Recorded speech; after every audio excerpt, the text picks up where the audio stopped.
Olá, queridos amigos, tudo bem com vocês? Que alegria estar aqui com vocês novamente para juntos estudarmos a lição da Escola Sabatina. Nós já chegamos à lição de número 7 e a lição de número 7 ela traz o título Fundamentos Proféticos.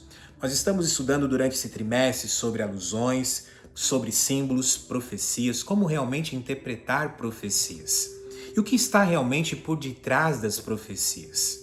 Eu gosto de frisar a ideia que por detrás das profecias, o principal ponto é nós entendermos que existe alguém que conhece toda a história antes mesmo dela acontecer.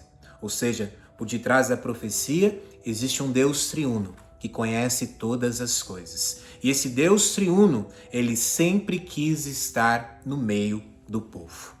Exatamente isso. A lição dessa semana vai falar um pouco sobre o trono de Deus. Esse trono de Deus lá no céu, esse trono de Deus que não se limita apenas ao céu, mas também vem aqui para a terra, e a importância de entendermos que nós podemos se achegar a esse trono, podemos se achegar à presença de Deus. Mas como se achegar à presença de Deus? O que realmente precisa acontecer? E uma vez isso acontecendo, o que eu tenho que fazer?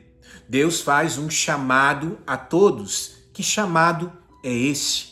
A lição dessa semana realmente está grandiosa e vale a pena você dedicar tempo para estudar. Amém? Vamos lá para o verso para memorizar? O verso para memorizar é um verso muito interessante que já nos mostra realmente sobre esse trono de Deus, mas também nos mostra sobre esse chamado de Deus para o seu povo. Isaías capítulo 6, no versículo 8, diz assim, Isaías, capítulo 6, no verso 8, que diz assim: Depois disso, ouvi a voz do Senhor que dizia, a quem enviarei? E quem há de ir por nós? Eu respondi, eis-me aqui, envia-me a mim. O primeiro ponto, na verdade, é como é possível realmente entrar na sala do trono de Deus. É isso que acontece aqui com Isaías dentro dessa visão. Mas isso aqui vamos estudar na parte de domingo. Mas além disso, há algo aqui que está acontecendo claramente nesse verso para memorizar. O verso para memorizar já nos mostra que existe realmente um grande conflito, ou seja, uma luta entre o bem e o mal, entre Deus e Satanás. E dentro dessa luta, ainda existem pessoas que estão do lado do inimigo de Deus. Isso mesmo. Ainda existem pessoas sinceras que precisam ouvir sobre o Deus verdadeiro, sobre esse Deus que está assentado no seu trono, sobre esse Deus que sempre quis estar no meio do povo, sobre esse Deus que quer salvar a todos. Amém? Deus aqui nos mostra claramente através desse verso, desse contexto, que Deus faz um chamado para o povo de Deus. Aquele povo que se achega na presença de Deus, Deus faz um chamado. E esse chamado que Deus faz aqui é que as pessoas possam realmente ir e anunciar a essas pessoas que não conhecem sobre Deus, anunciar esse Deus de amor, esse Deus de bondade, esse Deus de misericórdia, esse Deus que prometeu que vai voltar a este mundo para nos buscar. Deus faz um chamado. A quem enviarei? E a resposta de Isaías foi qual? Eis-me aqui, envia-me a mim.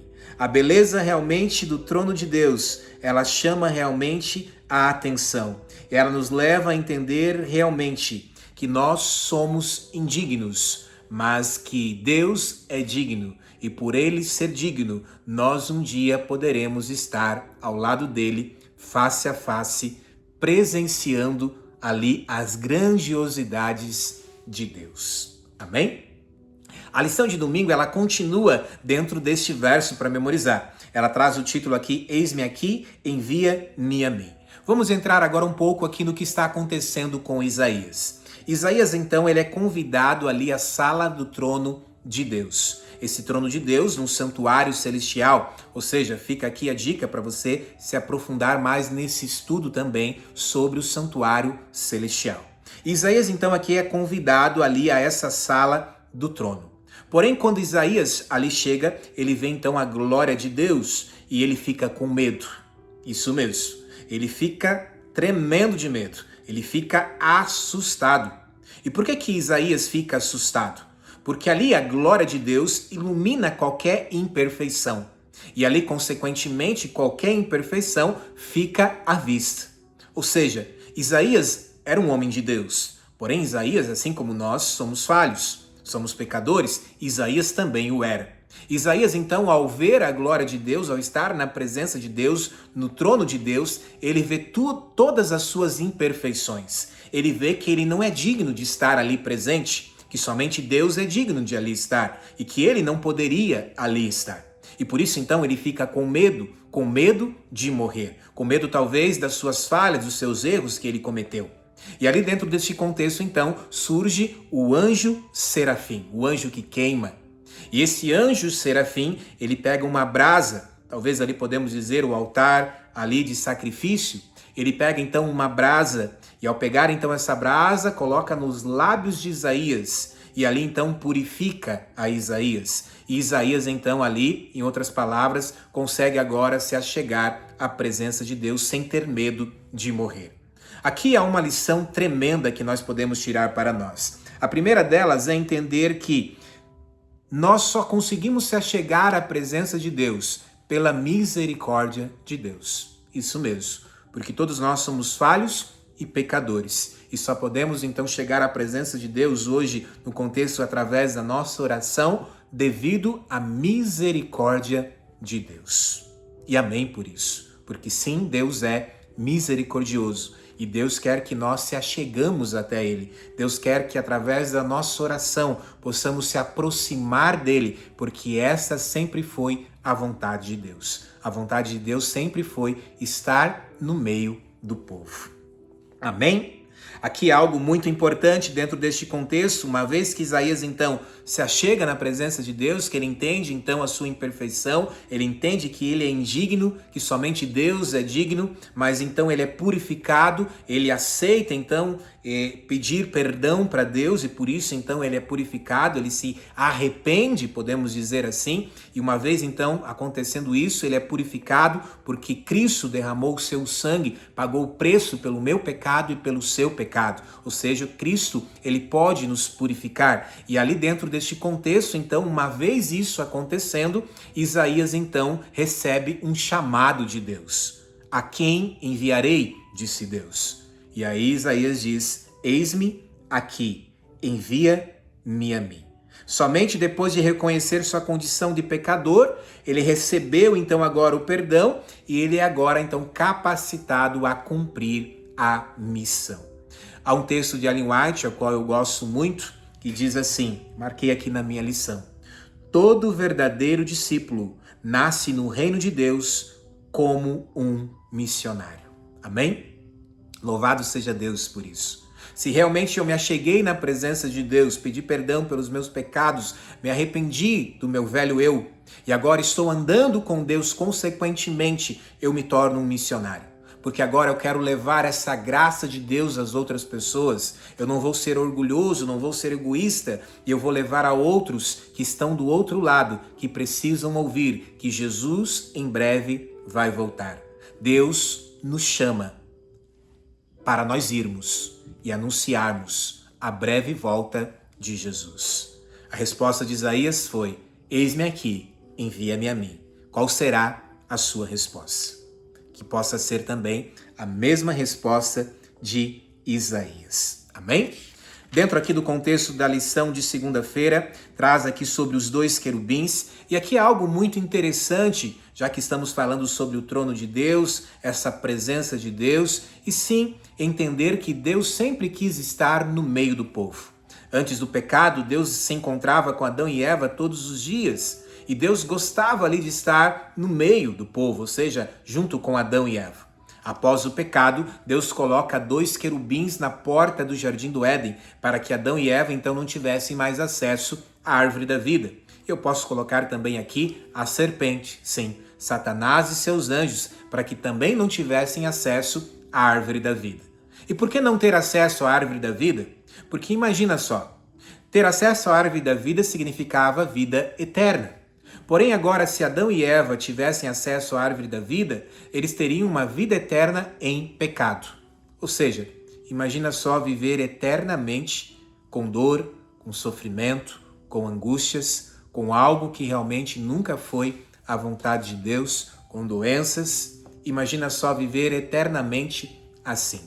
Deus então coloca 2 querubins ali por misericórdia dele, para que o ser humano entendesse que não valeria a pena ter a vida eterna em pecado.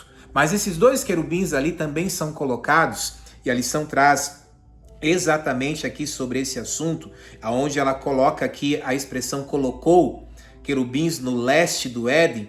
O termo hebraico ali para colocou é a palavra shakam no hebraico, de onde vem a palavra traduzida como tabernáculo. Ou seja, os querubins ali, eles mostram também que Deus quer que o ser humano volte ao Éden.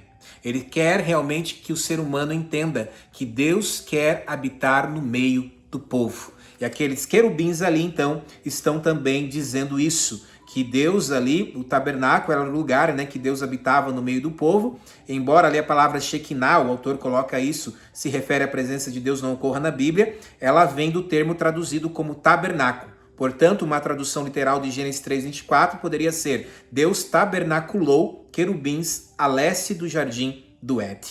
Ou seja, Deus quer claramente mostrar para o seu povo que ele quer habitar no meio do povo. Ele quer realmente mostrar para Adão e Eva ali também que sim, um dia eles poderiam novamente ter direito ao jardim do Éden. Porque aquela espada ali também que está com os querubins é a espada da justiça de Deus. E essa justiça de Deus, ela faz então com que um dia nós poderemos ter vida eterna novamente ao lado de Deus. Amém? E é interessante notarmos, quando a gente se aprofunda sobre o Éden, é que o Éden ele foi retirado aqui da terra.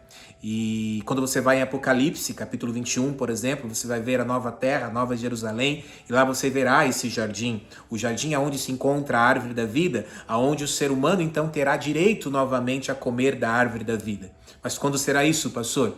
Quando Deus voltar a este mundo, quando Jesus vier com poder e grande glória, e ali a nova Jerusalém descer, então o ser humano terá novamente direito, né, a ter ali a árvore da vida. Amém? Louvado seja Deus por isso. E por que Deus faz isso? Porque Deus quer sim a vida eterna para cada um de nós, para que nós possamos estar com Ele todos os dias. Amém? Louvado seja Deus por isso.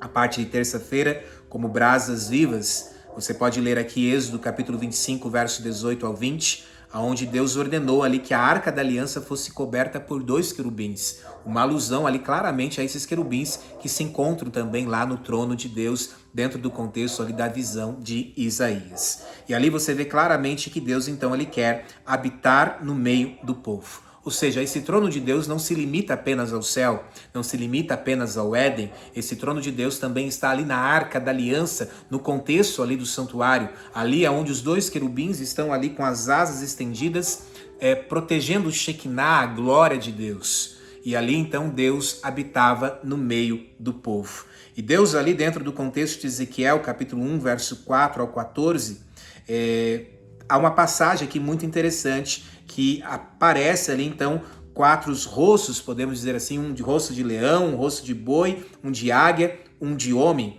E eu gosto da ideia de trazer que essa aqui é uma alusão à glória de Deus. E como assim, pastor?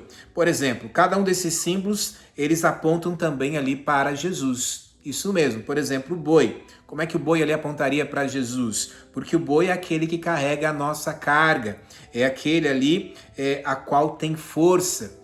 E esse é realmente Jesus, aquele que veio a este mundo, carregou o preço, a carga que eu tinha que carregar, que é o meu pecado, o salário do pecado, que é a morte. Ele carregou esse preço sobre os seus ombros.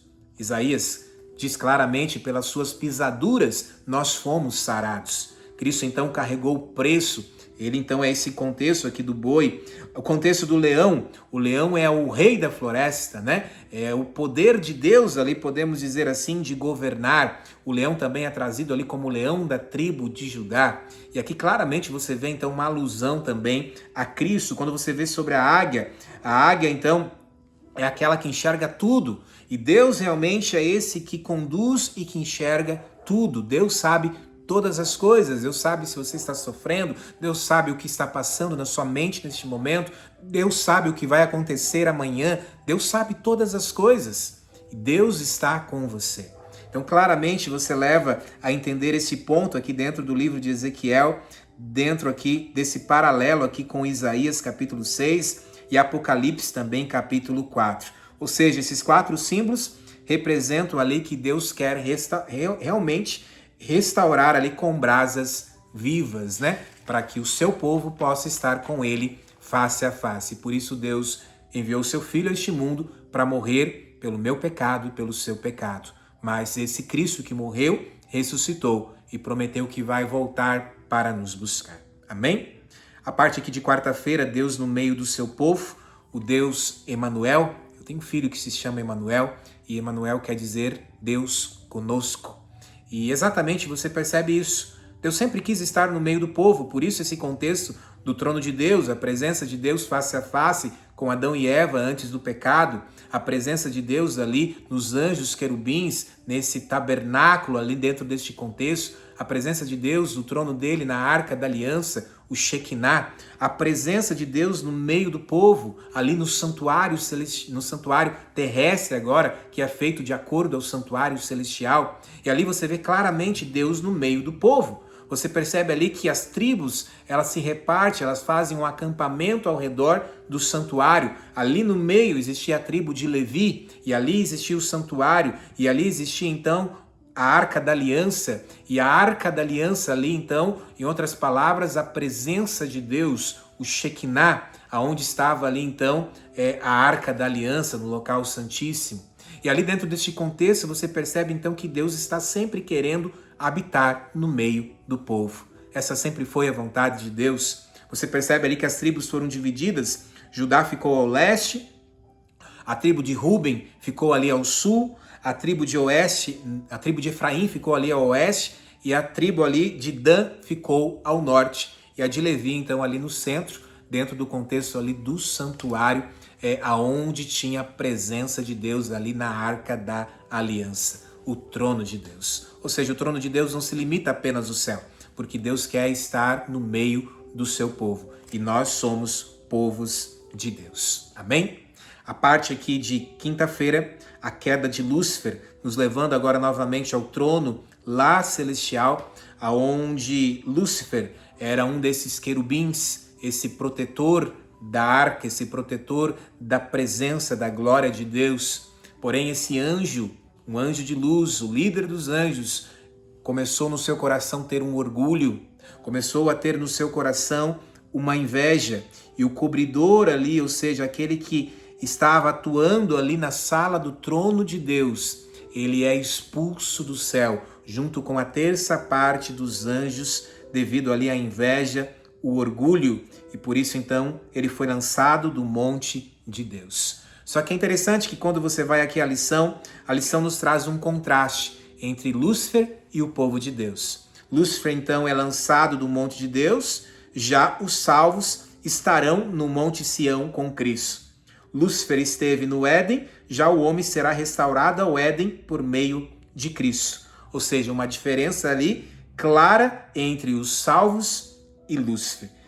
E é preciso sim, então, reconhecer isso e nos dedicarmos realmente a estar hoje buscando a presença de Deus na nossa vida.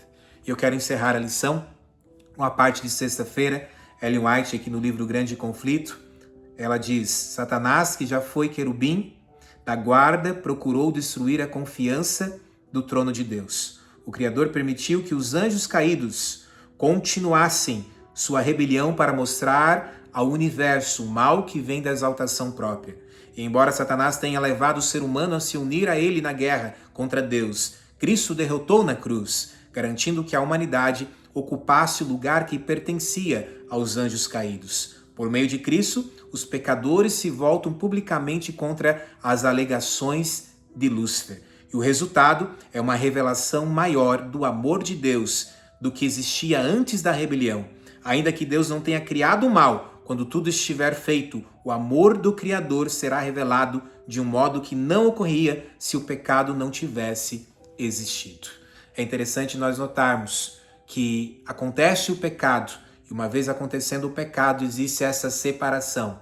Mas Deus quer nos mostrar claramente que Ele sempre quis estar no meio do povo. E por isso Deus hoje faz um chamado para você se achegar à presença de Deus, para que você dobre o seu joelho e ore, converse com Deus, confesse seus pecados a Ele, entenda que você é indigno, mas Deus é digno e Ele pode perdoar os seus pecados, porque o seu Filho Jesus morreu na cruz do Calvário por mim e por você, pagou o preço que estava sobre nós, Ele carregou a carga que era minha, Ele carregou sobre os seus ombros. E por esse motivo, Ele nos dá direito a um dia a ter a vida eterna ao lado dele. Por isso, se achega na presença de Deus hoje. Confesse seus pecados a Ele. Entregue o seu caminho, entregue sua vida a este Deus. E entenda que uma vez estando com Ele, Ele faz um chamado para você. Que chamado é esse, pastor? Que todo verdadeiro cristão nasce no reino de Deus como um missionário. Deus quer que você seja um instrumento, uma luz para anunciar que Jesus em breve vai voltar e teremos então a oportunidade de ter acesso novamente ao Éden, ao trono de Deus e podermos comer da árvore da vida e termos vida eterna, porém agora sem pecado, ao lado de Deus. Amém? Que Deus possa te abençoar a crer nisso e a confiar que Jesus em breve vai voltar, mas que você possa responder como Isaías respondeu: eis-me aqui, Senhor, envia-me a mim. Amém? Feche seus olhos neste momento. Pai querido, obrigado, Deus, por essa lição grandiosa que tivemos durante essa semana. É um assunto grande, mas um assunto que nos mostra algo muito importante, que é realmente entender que o Senhor sempre quis estar no nosso meio. E muito obrigado por isso, Pai. Muito obrigado por entender que somos falhos, que somos pecadores, mas que o Senhor é digno. E se achegarmos até a Ti, o Senhor nos purifica, assim como fez com Isaías. E o Senhor nos faz um chamado, assim como fez para Isaías. Que a resposta de Isaías possa ser também a nossa resposta. Eis-me aqui, Senhor, envia-me a mim. Em nome de Jesus. Amém. Que Deus te abençoe, que Deus te ilumine. Amém.